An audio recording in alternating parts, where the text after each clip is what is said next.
When people think of Africa, the first things that come to mind aren't always entrepreneurship. However, many Africans have been creating and maintaining businesses for many years. Young Africans such as Mirna Shimpemba, who will be following in the footsteps of her family of entrepreneurs, and the creators of Ushag's clothing line, plan on continuing this trend. An African entrepreneur is someone who is always thinking on their feet, someone who always kind of has a whole bunch of plans. So I think entrepreneurship in Africa is a lot of thinking on your feet, being able to convince people to do things that you want them to do, and networking. My grandfather was a successful architect. He opened his own nightclub back home in Congo, and it's been a successful nightclub for about 25 years, as well as my dad, who opened an exporting and importing company in Congo. From when I was small, I was always told that, to grow up to be a smart and successful woman and to go back home and help as many people as I can. How did Ushag's clothing label come about? Martin's always wanted to start something up. He's always wanted to do this fashion thing because he gets agitated when people are like, oh, I'm repping New York, and you really have never been there. It doesn't really have a connection. So he's always wanted to do something that represents whoever the person is actually from. So he told me about this like about 2 years ago, and then the dream kind of died. So it was just kind of reviving the dream that he had. It starts off with an idea. I had 1 week spring break.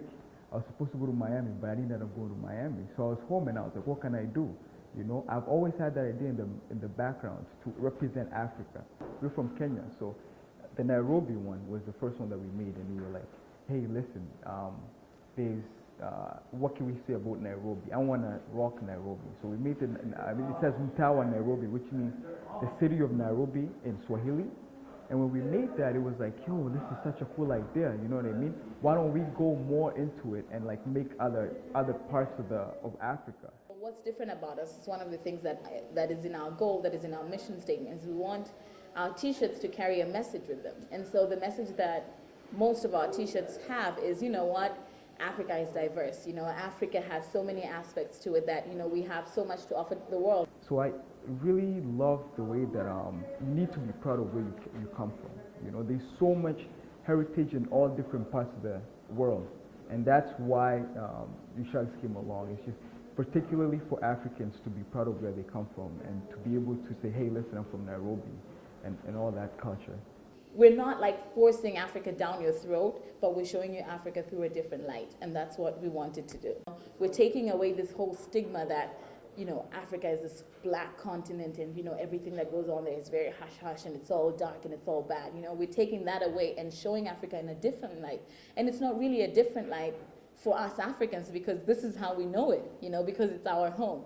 But with bringing it to the world, we have to show it in the different light that is portrayed, say, in normal mainstream media, and we bring it up and we show it. We show this is how the youth dress, like this is what the youth believe in. It's not only those traditional beliefs and ideas that have been perpetuated in the past. There's a new upcoming youth that is having a voice, and that's why there's all these revolts in Northern Africa because, the youth is stepping up, and you can see like social media, like tweets coming out every like 10 seconds from countries like Liberia, letting people know, this is what's going on in the country, blogs from Libya. I mean, if you go online, so many people have so much to say about it. And that's the amazing thing. It's like Africa is coming up, and that we want to be part of that uprising where, we're standing proud, we're bringing Africa to the world. We don't believe in, the old taboos that were there before, and we're changing mentalities. And it's not through just what we say, it's through how we live as well. Right now, website, and social media is a way to be out there. So social media has helped grow Write a our tweet. product line by allowing us Trying to write a tweet. I don't know, you don't have to. I'd have to get. Go to far Facebook. away from to share those ideas, to be able to see our brand on Facebook or to see it on MySpace, comment on it, and give us new ideas. Some of the influences, well, most of them come from growing up in Kenya or Benja growing up in the different countries that she has. That's where most of that influences come up from. We just literally like tap into what we have which is coming from inside of us, which is our experiences from our childhood, what we've learned from our parents. We see ourselves diversifying greatly. Our goal is not to make money. Our goal, obviously, as business people, okay, fine, we'll go with it, it's to make money. But our goal as entrepreneurs, as young African entrepreneurs, is for us to bring Africa to the world.